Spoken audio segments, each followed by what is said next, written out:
নমস্কার বন্ধুরা, আপনারা দেখছেন কুকিং মেদিনীপুর। আজকে রান্না করতে চলেছি রুই মাছের টক। রুই মাছের টক রান্না করার জন্য কি কি লাগছে দেখে নেব। নুন, 5 ফোড়ন, হলুদ, সর্ষে বাটা, পোস্ত বাটা, ধনেপাতা, কাঁচা লঙ্কা, শুকনো লঙ্কা, শুকনো আম, টমেটো, তেল। কড়াইটি গরম হয়ে গেছে, এবারে লো ফ্লেম করে আমি তেল দিয়ে নিচ্ছি। আমি সরষের তেলে রান্না করছি। তেলটি গরম হয়ে গেছে, তেলটি গরম হওয়ার পরে এবারে দিয়ে দেবো শুকনো লঙ্কা। লো ফ্লেমে রাখতে হবে। এরপরে দিয়ে দিচ্ছি 2 চামচ 5 ফোড়ন। মশলাটা হালকা ভাজা হয়ে গেলে এবার দিয়ে নেব টমেটো।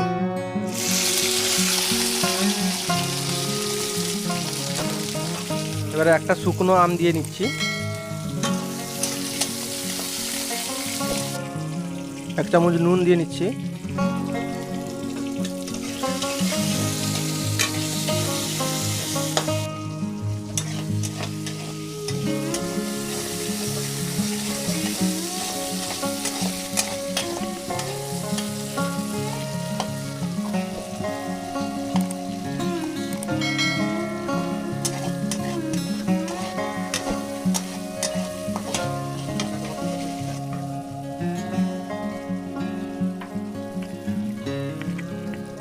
টমেটো ভাজা হয়ে গেছে, এবার দিয়ে নেব 1 চামচ হলুদ।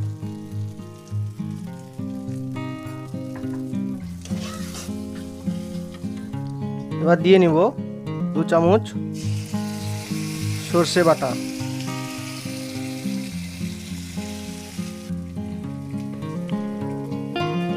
এবার দিয়ে নিচ্ছি পোস্ত বাটা।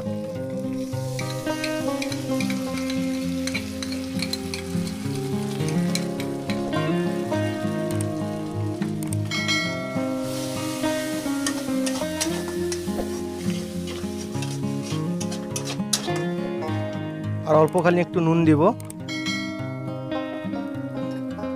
সামান্য একটু জল দিব।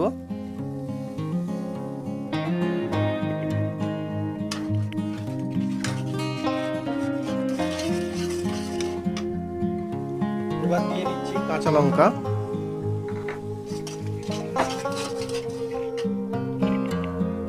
মশলাটা ভালো করে ফ্রাই হয়ে গেছে, এবারে দিয়ে দেব 2 কাপ জল।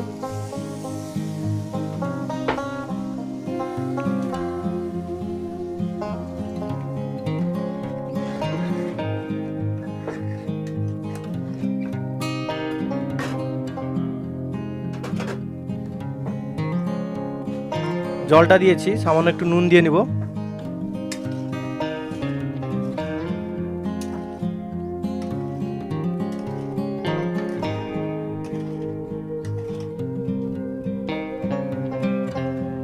মশলাটা ফুটে চলে এসছে, এবারে দিয়ে দেব রুই মাছের ভাজা, আগে থেকে ভেজে রেখেছিলাম।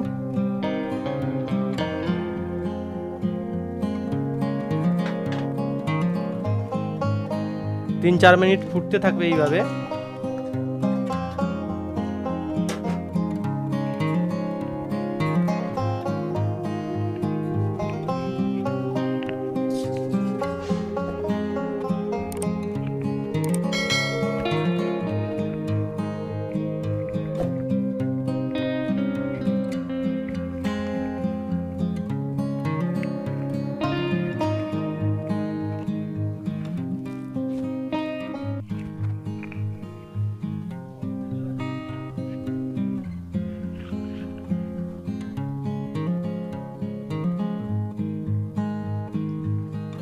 টকটি প্রায় হয়ে এসছে, এবার একটু দিয়ে দেবো সরষের তেল।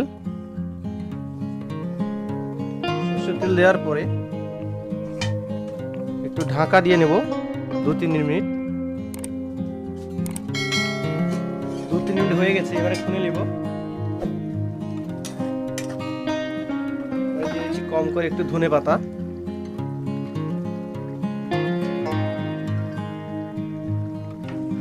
রান্নাটি প্রায় শেষ হয়ে গেছে, গ্যাসটি আমি বন্ধ করে নিচ্ছি। এরপরে উপরে দিয়ে দেবো একটু কাঁচা সরষের তেল।